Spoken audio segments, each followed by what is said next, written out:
साथियों, यदि कुंडली मिलान करके विवाह नहीं किया जाए, मंगली का नॉन मंगली के साथ में विवाह कर दिया जाए, तो दाम्पत्य में कलेश सुनिश्चित रूप से आना है और फिर वो व्यक्ति या वो महिला अपने घर वालों से अपना दुखड़ा रोती है, किसी वकील की शरण में जाती है, अपने मित्र से अपनी समस्या साझा करती है या फिर किसी काउंसलर के पास में जाती है।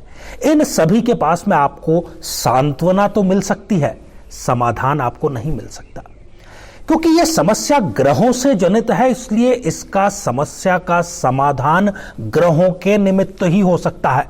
जी हां, तो क्यों इन सब के पास जाने की बजाय सीधा ग्रहों से अपनी गुहार लगाई जाए। 19 मई 2023 वट सावित्री व्रत है और साथ ही शनि जयंती भी है, तो इस अनुष्ठान में आप जरूर भाग लीजिए और पति पत्नी के बीच में कैसा भी विवाद हो, तलाक रोधी इस अनुष्ठान में आज ही अपना रजिस्ट्रेशन कराएं। साथियों, कार्य तो हम सभी करते ही हैं, दुविधा यह है कि गलत कार्य कर बैठते हैं या गलत तरीके से कार्य कर बैठते हैं अज्ञान के चलते। और दान जैसे पवित्रतम कार्य के साथ में भी हम यही कार्य करते हैं। हमें पता है कि दान करना अच्छी बात है, परंतु हम दान कुपात्र को कर देते हैं। दान हमें किस वस्तु का करने से हमारी कुंडली जनित समस्याएं दूर होगी, यह बिना सोचे समझे हम दान कर देते हैं। तो उसका लाभ तो निसंदेह मिलेगा ही परोपकार का, दान का, परंतु जिसका हमें उस टाइम पर, उस मोमेंट पर, उस कालखंड में, उस दशा में जरूरत है, वो हमें नहीं मिल पाता। आइए जानते हैं सही तरीका।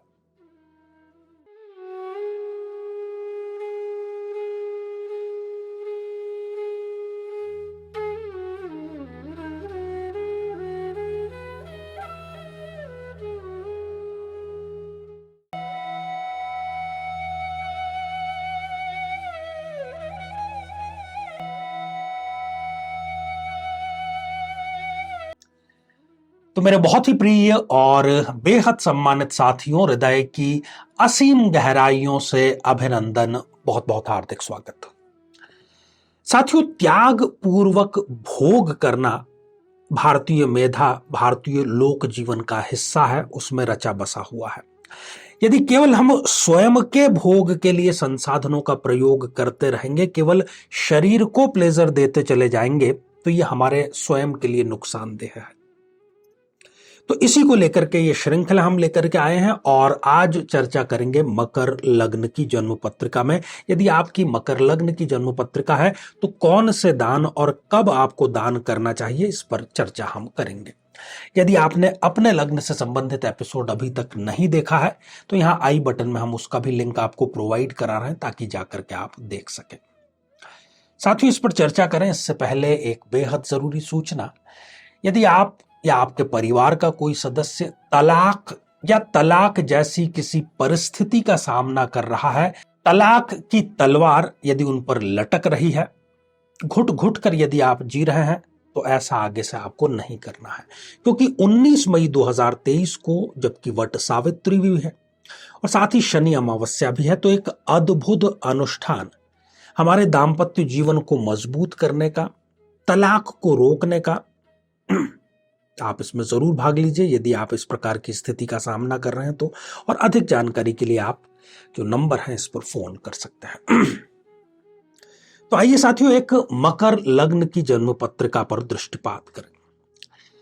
साथियों, यह है एक मकर लग्न की जन्म पत्रिका, क्योंकि यह 10 नंबर से प्रारंभ हो रही है और 10 नंबर से प्रारंभ होने के कारण हम इसको कहते हैं कि यह है एक मकर लग्न की जन्म पत्रिका। साथियों, मकर लग्न में सबसे सर्वाधिक जो योग कारक ग्रह है वो है स्वयं शनिदेव, न्यायप्रिय है। यदि आपको शनि की दशा अंतर्दशा चल रही है तो आपको यह चाहिए कि आप किसी ऐसे व्यक्ति की जरूर मदद करें जिसको कानूनी मदद की आवश्यकता है। यदि आप साझेदारी में व्यापार करते हैं तो आपको अपने साझेदार को कभी भी किसी भी प्रकार का झूठ नहीं बोलना चाहिए, उसके साथ में धोखा नहीं करना चाहिए। यह उपाय नहीं है, यह एक प्रकार के दान ही है। साथी, आपने यदि अपने लालच का दान कर दिया है तभी आप साझेदार के पास में और उसके साथ में इस प्रकार का व्यवहार कर पाएंगे। दान जरूरी नहीं होता कि हर बार किसी फिजिकल वस्तु का ही हो। तो ये योग कारक ग्रह है, इसका आपको जरूर दान करना चाहिए। पहले भी मैंने समझाया, आगे भी मैं आपको समझा रहा हूं कि हमारे यहां प्रथा यह है कि मारक ग्रह का दान करें। सही है, पूर्णतः सही नहीं है। मारक ग्रह तो वैसे भी आपको कुछ चीज देगा ही नहीं, तो आप उसका दान कैसे करेंगे? आपको योग कारक ग्रह कुछ देगा, उसी का आप दान करेंगे, वही आपके पास में लौट करके आएगी। यह है सीधा और सच्चा सा विशुद्ध विज्ञान। जाहिर सी बात है, मैं आपको वही चीज दान कर सकता हूं जो कि मेरे पास में हो। दूसरा आपको कार्य जो सबसे जरूरी है वो करना चाहिए कि जब भी कोई 4th क्लास के कर्मचारी से आप बात करते हैं तो उससे पूरी इज्जत के साथ में, आदर के साथ में और इत्मीनान के साथ में आप बात करें, क्योंकि स्वयं वो शनि जी का एक प्रकार से प्रतीक माना जाता है। कैदियों के कल्याण की कई संस्थाएं कार्य करती हैं। यदि आप प्रत्यक्ष या अप्रत्यक्ष रूप से उनसे जुड़ते हैं, ये शनि का सबसे बड़ा दान है। पिता और पुत्र के, आप चाहे पिता की भूमिका में है या पुत्र की भूमिका में है, इन रिश्तों को बेहतर बनाएं, वैचारिक मतभेद आप सुलझाएं। ये शनिदेव को ये जो व्यवहार है ये अत्यधिक प्रिय है। ये सारी चीजें आप करें। अब इसमें शर्तिया एक चीज ये अवश्य और अनिवार्य रूप से शामिल हो गई है कि कुंडली में शनि जनित या किसी और ग्रह के जनित कोई भी समस्या आ रही है, यदि केवल इन बिंदुओं पर भी आप चलते हैं तो आपके सपने अवश्य साकार होंगे। साथियों, इस जन्म पत्रिका में अगला और प्रबल योग कारक ग्रह है शुक्रदेव। जब भी हम दान करते हैं, अक्सर हमने देखा है कि हम दान करने के लिए वस्त्र, सस्ते वस्त्र खरीदते हैं, किसी लोकल मार्केट से खरीदते हैं। ऐसा आप ना करें, शुक्र को यह बिल्कुल पसंद नहीं है। आपको दान करना ही है, वस्त्रों का यदि दान करना है तो आप ब्रांडेड वस्त्र दान करिए। एक ही व्यक्ति को करिए, बहुत ज्यादा नहीं करना है, नहीं तो आप कहेंगे कि गुरुजी तो मेरा दिवाला निकालने पर तुल गए हैं। तो आप 10 वस्त्र मत दान करिए, एक ही वस्त्र दान करिए, पर उसके पहनने लायक हो जिसको आप दे रहे हैं, तभी शुक्रदेव जो है वो आपसे खुश होंगे। कहीं पर कोई सांस्कृतिक कार्यक्रम, कला जगत का कोई कार्यक्रम चल रहा है, उसमें आप अपने समय का, श्रम का, धन का दान करें। शुक्रदेव का ये सर्वोत्तम दान है। किसी बहन बेटी को सौंदर्य की सामग्री, जिसको कॉस्मेटिक कहते हैं, यदि ये आप नियमित रूप से दान करते हैं, शुक्र का ये सर्वोत्तम दान है और आपको करना ही करना चाहिए। आप प्रेम में हैं, आप प्रेमी हैं या प्रेमिका हैं, आप दाम्पत्य में हैं, आप पति हैं या पत्नी हैं, अपने पार्टनर से कुछ भी ना छुपाएं। पहली बात तो इस प्रकार की कोई हरकत करें ही ना जो छुपाने की नौबत आए, क्योंकि इस प्रकार की चीटिंग करना शुक्र को बिल्कुल पसंद नहीं है। शुक्र के कालखंड में, उसकी दशा अंतरदशा में तो ये सब करना ही है। अन्यथा भी यदि आप करेंगे तो कुंडली जनित, त्रिकोण जनित, केंद्र जनित सारे के सारे दोष आपके बिना किसी उपाय के सिर्फ इस प्रकार की चर्या मात्र करने से ठीक हो जाएंगे। साथियों, अगला जो कमेंट है, बल्कि अगला जो योग कारक ग्रह है वो बुध देव है। इस जन्म पत्रिका में स्वयं भाग्येश है। हम देखते हैं कि कोई व्यक्ति किसी कारणवश कागजी कार्यवाही नहीं कर पा रहा। ईश्वर ने आपको इतनी बुद्धि दी है, इतना सामर्थ्य दिया है, इतना विवेक दिया है कि आप कागजी कार्यवाही को यदि ठीक से समझते हैं तो आपको उस व्यक्ति की मदद जरूर करनी चाहिए। ये बुध देव का कार्य क्षेत्र है।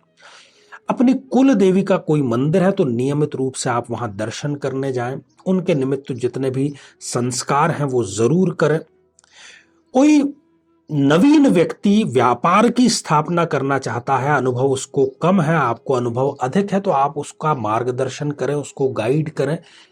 बुध आपके व्यापार को इतना बढ़ा देंगे कि आपको जीवन में कभी पीछे मुड़ करके देखने की आवश्यकता नहीं होगी। बुध साथियों वाणी का भी अधिपति है। जब भी आप बोलते हैं, एक तो सोच समझ करके बोलिए, फिर यदि आपने कुछ बोला है, कुछ वचन दिया है, तो उस पर अडिग रहिए आप।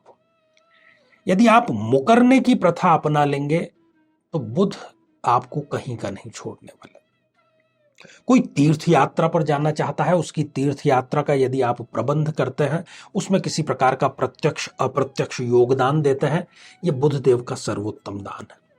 आपके पड़ोसी, आपके ऑफिस के, घर के, कारखाने का कोई ना कोई पड़ोसी अवश्य होगा, उसकी सदैव मदद करें, उससे संबंध अपने सदैव बेहतर रखें और अपनी बहन, बेटी और भुआ, इनका आदर तो करना ही है, इनकी मदद भी आपको करने की आदत जरूर डालनी चाहिए ताकि बुध देव आपके सदैव प्रसन्न रहें। तो साथियों, ये सभी प्रकार के उपाय और दान आप अवश्य करें।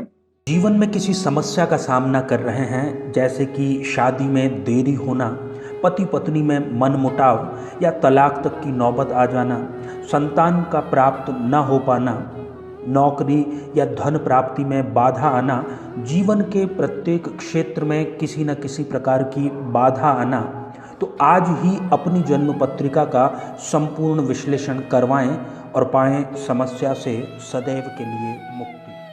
और आज के लिए केवल इतना ही। और अब हम बढ़ चलते हैं आज के हमारे कमेंट के चरण की तरफ। और पहला ही जो कमेंट है ये पूनम अग्रवाल जी ने लिख भेजा है। नमस्कार आचार्य जी। तो पूनम जी, आशीर्वाद हृदय की असीम गहराइयों से।